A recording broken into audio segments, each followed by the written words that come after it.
No one has captured the public imagination like Teresa of Calcutta. The most self-sacrificing person I've ever known. I have a dream. One day live in a nation where they will not be judged by the color of their skin, but by the content of their character. The Nobel Peace Prize to Mother Teresa, President Barack Obama, Nelson Mandela, the 14th Dalai Lama, Joseph Stalin, and Adolf Hitler. Sadistical, heavy-featured Nazi, subhuman. Murder of around 6 million Jews across German-occupied Europe during World War II. Stalin remains the greatest villains of the 20th century. But workers who failed to achieve their ambitious targets for production were executed or sent to the gulags. Millions died. Meine Arbeit für richtig hältst und du glaubst, dass ich fleißig gewesen bin, dass ich gearbeitet habe, dass ich mich in diesem Jahr für dich eingesetzt habe, dass ich anständig meine Zeit verwendet habe. Poland, September 1939. The German foe begins its ruthless march of conquest and sets the stage for World War II. The year is 1939, and Adolf Hitler is just now invading Poland and enslaving millions of people.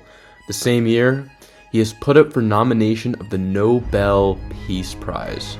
Just 6 years later, in 1945, Joseph Stalin is also put up for the Nobel Peace Prize. At this point, he has already been estimated to have killed over 3 million people.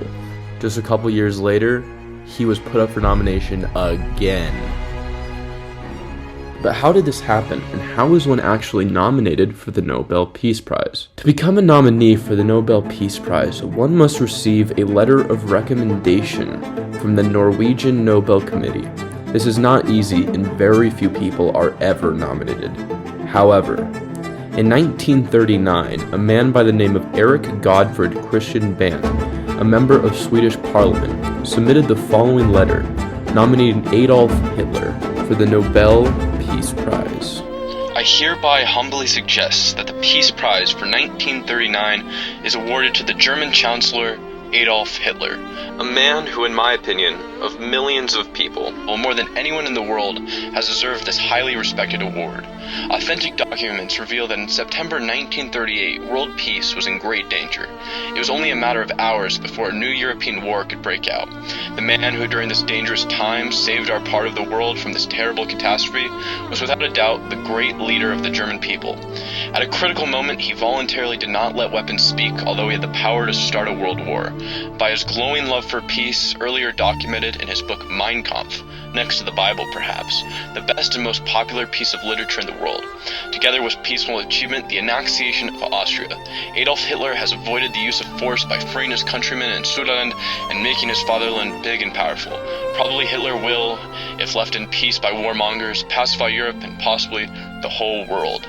Adolf Hitler is by all means the authentic God-given fighter for peace, and millions of people all over the world put their hopes in him as the Prince of Peace on Earth. He was joking. Erik never had any intentions of awarding Adolf Hitler the Nobel Peace Prize. He nominated him for irony and as a satirical criticism. He himself firmly distanced himself from Nazi German policies and firmly opposed the Third Reich. His nomination generated significant controversy and immediate public outrage, but nonetheless, it was not meant to be taken seriously. However, the same cannot be said for Joseph Stalin's nomination.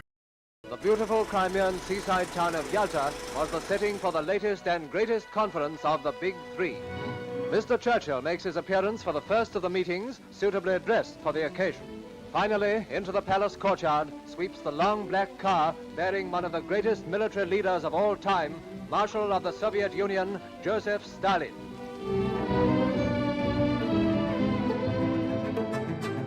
The year is 1945. Franklin D. Roosevelt, Joseph Stalin, and Winston Churchill are meeting up to discuss what comes next. You see, this same year, Joseph Stalin was put up for nomination of the Nobel Peace Prize. But why is this? During World War II, Norway had fell under the occupation of Nazi forces. This led the Norwegian government to seek refuge in places like England, the United States, and the Soviet Union.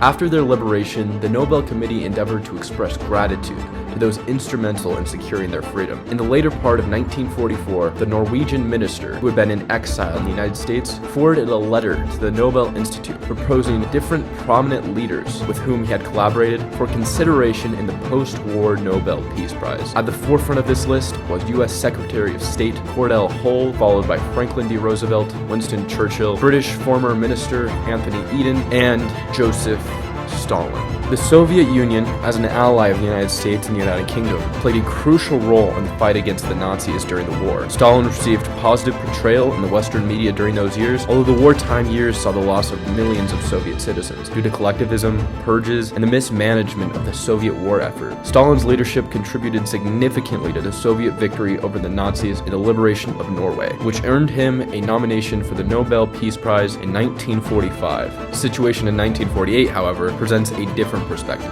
At the time, Stalin was nominated by a college professor in Prague, while the Soviet Union's wartime contributions were still held in high regard, and their growing influences in countries like Czechoslovakia made showing respect for Stalin a prudent diplomatic choice. This led to his nomination for the Nobel Peace Prize in 1948.